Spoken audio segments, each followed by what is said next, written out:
सुप्रभात। होश में बेहोशी, बेहोशी में होश, यह हमारी आज की आध्यात्मिक चर्चा का विषय। होश में बेहोशी, बेहोशी में होश। एक बार लोगों ने महात्मा जुनैद से प्रश्न किया कि आपके वचनों में विरोधाभास क्यों होता है? कभी आप एक बात कहते हैं, कभी दूसरी बात। तो महात्मा जुनैद ने कहा कि कभी हम खुदी यानी अहम की अवस्था में होते हैं और कभी बेखुदी यानी आत्मविस्मृति की अवस्था में। कभी हम खुदी की अवस्था में होते हैं और कभी बेखुदी की अवस्था में। तो होश में बेहोशी, बेहोशी में होश, सूफियों की भी निराली शान है। हमारे धर्म का स्वरूप आज कैसा विकृत है, उसमें संकुचितता है तथा विषम सीमा बंधन की दीवारें धर्म की ज्योति के विकसित होने में बाधा पहुंचा रही। आज के संसार में दानवता का जो भीषण तांडव दृष्टिगोचर हो रहा है, उससे स्पष्ट प्रतीत होता है कि मनुष्य ने मनुष्यता को तिलांजलि दे दी। पाखंड, घमंड, अभिमान, तृष्णा, स्वार्थ, वासना, इन सब आसुरी संपदाओं का प्रत्यक्ष प्रदर्शन मनुष्य की क्रूरता, पशुता इत्यादि की सूचना दे रहा है। तो आज का सभ्य कहलाने वाला मनुष्य साक्षात असुर बन गया। उसकी पशु प्रकृति, क्रूर स्वभाव बात बात में स्पष्ट हो रहे। एक मनुष्य दूसरे को कच्चा चबा डालने को तैयार है। मानवता रो रही है। आज अपने को मनुष्यता की कसौटी पर कसते हुए हमें भय प्रतीत होता है। अनेक ऐसे सुधारक, कवि, लेखक, नेता आदि हैं जिन्हें हम आदर की दृष्टि से देखते हैं, परम श्रद्धा का पात्र समझते हैं, नमस्ते प्रणाम का अधिकारी मानकर उनके प्रति श्रद्धा से नतमस्तक हो जाते हैं। उनके भाषण सुनते हैं तथा उनकी रचनाओं का रसास्वादन करते हुए अपने को कृतकृत्य समझते हैं। हम उन्हें अपना आदर्श मानकर उनका यथोचित गुणगान भी करते हैं। प्राय प्रत्येक दृष्टि से उन्हें महानता का अधिकारी समझते हैं। देवत्व की भावना से प्रेरित होकर हम उन्हें अत्यंत उत्कृष्ट भाव से पूछते हैं। कम से कम साधारण भावुक की तो यही भावना होती है कि वे सुधारक हैं, नेता हैं, पत्रकार हैं, विद्वान हैं, लेखक हैं। किंतु उनमें कितनी बलमन साहत है, कितनी ईमानदारी, सत्यता, प्रेम, दया, न्याय, सौजन्य है। उनमें कितना मनुष्यत्व है।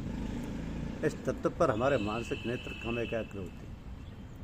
किसी नेता, गुरु, धर्म प्रचारक, विद्वान या हमारे श्रद्धा के पात्र में कितनी मनुष्यता है, इस ओर हमारा ध्यान कम आकर्षित होता है।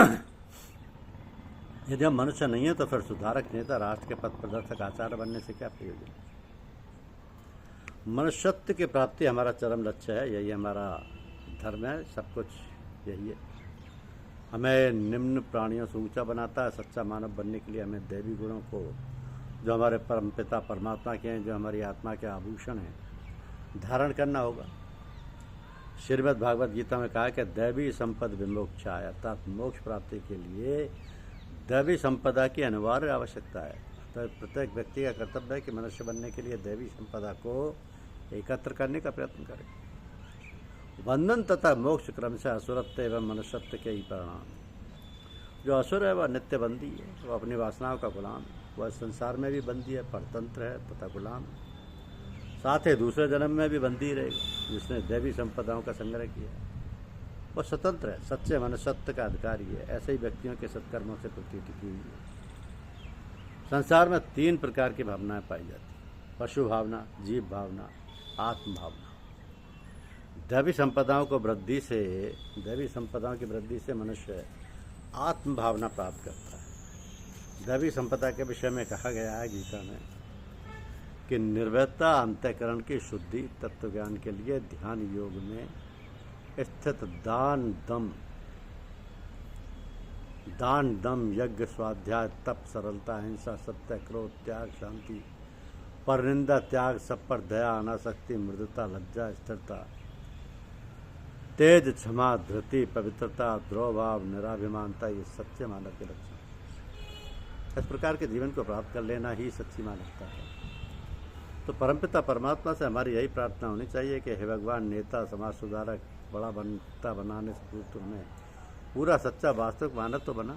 तो हमें मनुष्य की दैवी संपदाओं से विभूषित कर, क्योंकि यदि हम मनुष्य हैं तो सब कुछ है, अन्यथा मिट्टी के ढेले मात्र। सच्ची मनुष्यता में मधुरता, सौम्यता, समता, प्रेम, सहानुभूति आदि सब कुछ विद्यमान है। किंतु मानवता विहीन जीवन में अंधकार के अतिरिक्त और कुछ भी नहीं है। हे करुणानिधान, बड़ा बनाने से पहले तू हमें वास्तविक मानक बना। केवल खाने पीने मैथुन आदि कर्मों से ही मानव को यदि शांति प्राप्त हो जाती तथा अन्य कुछ ना करना पड़ता, आत्मा अपनी आवाज़ ना उठाती और मनुष्यत्व प्राप्त हो जाया करता, तो सचमुच मानव धर्म का अस्तित्व ही ना होता। पर मनुष्य एवं पशु के मध्य कोई सुनिश्चित लकीर भी ना होती। कल्याण तथा मोक्ष का दिव्य मार्ग दर्शाने वाले जो सुंदर सुंदर ग्रंथ रत्न हमारे पास संचित है, उनका भी अस्तित्व ना होता तो खुदगर्जी खान पानी सब कुछ होता, अपने सुख में ही जन्म की तीसरी हो जाती, हमारे दृश्य अनंत शक्ति की टोह में ना भटकती। किंतु नहीं, इतने से ही मनुष्य की तरक्की नहीं हुई। ये स्वादिष्ट पकवान खाता है, एक से एक सुंदर वस्त्राभूषण से अलंकृत होता है, कमनीय भोगों का भोग करता है, किंतु उफ, इन सब में उसे एक भयंकर न्यूनता, एक अशांति, एक अतृप्त अभिलाषा प्रतीत होती। इन सबको पालेने पर भी वह अनुभव करता है एक अपूर्णता, एक पीड़ा, एक हाहाकारी क्रंदन। इन सबसे ऊब कर वह अनेक पापों पर अश्रु विमोचन करता हुआ शांति की खोज में चल देता है। ये शांति उसे मिलती है आध्यात्म धर्म। उसे मालूम होता है कि मानव जीवन की यथार्थता इन शारीरिक अथवा भौतिक आवश्यकताओं की पूर्ति में, वासनाओं की संतुष्टि में नहीं है, किंतु उस आदर्श की पूर्ति में, जिसे आत्मिक, आध्यात्मिक या धार्मिक कुछ भी कहा जाए, किंतु जो मानव हृदय की पुकार है, इस रहस्य को समझकर भारत के प्राचीन गुरुओं ने उच्च मानवीय आदर्श की पूर्ति के लिए प्रार्थना, दया, विनय, पूजा, बलवंसा, जप, तप, योग बनाए थे। अब मानवता का संदेश देता हुआ हिंदू धर्म कहता है कि केवल सत्य तत्व की आराधना करो, भीतर और बाहर से, अपने से तथा पराये से अहिंसा, क्षमा आदि का व्यवहार करो। इसी सद्व्यवहार से, इसी पूजन से मनुष्य मनुष्यत्व से भी ऊपर उठकर श्री देवत्व की श्रेणी में पहुंच जाता है। धर्म के अनुसार मनुष्यों की रचना 4 तत्वों पर हुई, इंद्रिय और जड़ तत्व, बुद्धि, मन और आत्मा। तो इन 4 तत्वों की दृष्टि से विचार करने वाले लोग मेरा वैयक्तिक और सांप्रदायिक ध्येय क्या है, इस प्रश्न के 4 भिन्न भिन्न उत्तर देंगे। जड़वादी लोगों का ध्येय इंद्रियों की शांति तथा वो इंद्रियों का आनंद। मनुष्य को खाने पीने को पेट भर मिले, उसके और उसके परिवार को पेट का सवाल आसानी से हल हो जाए, खेती और व्यापार की उन्नति। बुद्धिवादी कहते हैं मनुष्य का ध्येय अन्न और धन ही हो नहीं सकता, हो ही नहीं सकता। ये ठीक है कि मनुष्य को दोनों की अनिवार्य आवश्यकता है, परंतु मनुष्य की सच्ची उन्नति उसकी बौद्धिक उन्नति। मानस वृत्ति को ही सर्वश्रेष्ठ समझने वाले कहते हैं कि यदि भी बड़ी बुद्धि है, तथापि उदात्त अंतःकरण की सहायता के बिना केवल बुद्धि से कोई लाभ नहीं। शील, चरित्र, संपन्नता ही अंतिम प्राप्त करने योग्य है, सदाचारी सर्वश्रेष्ठ ध्येय है। चौथे वर्ग के लोगों का कथन है कि सत्य और सदाचार ये दोनों ध्येय बड़े जरूर है, परंतु सर्वश्रेष्ठ कदापि नहीं। उनकी अपेक्षा आत्मानुभव श्रेष्ठतर ध्येय है। सारांश है कि मनुष्य के सम्मुख संपत्ति, सत्य, सदाचार और आत्मानुभव, ये 4 भिन्न भिन्न ध्येय चिरकाल से प्रस्तुत रहे। दुनिया के लोग इन्हीं 4 ध्येयों में से किसी एक पर डटे रहे, जिसकी जैसी रुचि रही है, जिसने जितनी शिक्षा पाई, जिसने जिस ध्येय को पसंद किया, वो समय समय पर उसी पर डटा रहा। तो भारत के प्राचीन ऋषियों ने इन सभी ध्येयों को देखा, इन पर चिंतन मनन किया, अंत में उन्होंने जीवन के उस परम पद तक पहुंचने के 3 रास्ते दिखलाए: ज्ञान मार्ग, भक्ति मार्ग तथा कर्म मार्ग। संपूर्ण भारतीय साहित्य का रहस्य इन 3 मार्गों के तत्व को समझने में। इन 3 मार्गों में से किसी एक का आश्रय लेकर मनुष्य आध्यात्म तत्व का साक्षात्कार करना चाहता है। किंतु इसका अर्थ यह नहीं कि तीनों मार्ग पृथक पृथक है। साधक एक मार्ग का आश्रय लेता है तो उसके जीवन में दूसरे मार्गों का भी छाया पड़ती है। जिसकी जैसी प्रवृत्ति है वह उसके अनुसार ऊपर के तीनों मार्गों में से एक को चुन।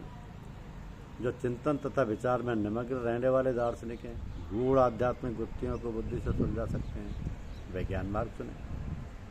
उसकी जटिल समस्याओं को समझें। जो भाविक या भावना प्रधान है, जिनमें भावोद्रेक होता है, वे भक्ति मार्ग को चुने। मनोभावों को परमेश्वर के चरणों में लगाएं। जो निष्काम कर्म का आदर्श लेते हैं वे कर्तव्य कर्म करें, समाज के नियमों को लक्ष्य में रखकर पुरुषार्थ करें और जीवन को सफल बनाएं। तो ज्ञान, भक्ति और कर्म में गहरा सामंजस्य है। ये एक ही सत्य के अनेक रूप हैं, या यूँ कहिए कि अनेक रूपों में बटे हुए एक ही सत्य के विविध अंश हैं। आध्यात्मिक जीवन की अनगिनत सड़कें हैं जो एक ही स्थान पर आकर मिल जाती हैं। वह स्थान है भगवान के चरण। सभी घूम फिर कर करुणा वर्णालय के पाद पद्मों में मिलते हैं। भगवान श्री कृष्ण ने भी यही स्पष्ट किया, ये यथा माँ प्रपदंते तास्तम त्रैव भजाम्यहम्। अर्थात जो मुझे जिस मार्ग से आकर मिलते हैं मैं उन्हें उसी मार्ग से मिल जाता हूँ। हाँ, कैसा दिव्य संदेश। जो मुझे जिस मार्ग से आकर मिलते हैं मैं उन्हें उसी मार्ग से आकर मिल जाता हूँ। इस एक वचन को हिंदू धर्म या मानवता का प्राण मानना चाहिए। यदि हम इस सिद्धांत की व्यापकता को समझें तो संसार के सब झगड़े टंटे अनायास ही मिट सकते हैं। विश्व युद्ध को रोकने की इसमें अतुल सामर्थ्य है। सांप्रदायिक कलह, हिंदू मुस्लिम झगड़ों को निपटाने वाला यही एक तत्व है। यह शाश्वतता का मूल मंत्र हिंदू धर्म का एक उच्च आदर्श हमारे सामने पेश करता है। दुनिया के सभी धर्म, सभी आदमी, सभी संप्रदाय, मतांतर इस भित्ति पर एक हो जाते हैं। प्रत्येक धर्म का आध्यात्मिक स्वरूप इसी में निहित है। और इसलिए संसार में यदि कोई व्यापक धर्म हो सकता है तो वह मानव धर्म है, जिसे हम हिंदू धर्म भी कहते हैं। हम मानते हैं कि हिंदू समाज में कई कुरीतियाँ पैठ गई हैं। स्वार्थ, लालच, संकीर्णता, कट्टरता, रूढ़िवादिता घुसाई हैं। किंतु सच्चे हिंदू धर्म का इनसे कुछ संबंध नहीं। सच्चा हिंदू धर्म कहता है कि हे विभिन्न प्रकार से इबादत करने वालों, तुम्हारा केंद्र एक है, मूल स्थान एक है, मंजिल मकसूद एक है। पर क्यों व्यर्थ के झगड़े टंटों में फंसते हो? व्यर्थ के ऊंच नीच भावों को छोड़ो और उनको सबको गले लगाओ, क्योंकि तुम एक परमेश्वर के ही तो राजकुमार हो। एक ही पिता के बड़े छोटे पुत्र हो और हम पिता तुम्हें एक स्नेह की दृष्टि से देख समान रूप से प्यार करें।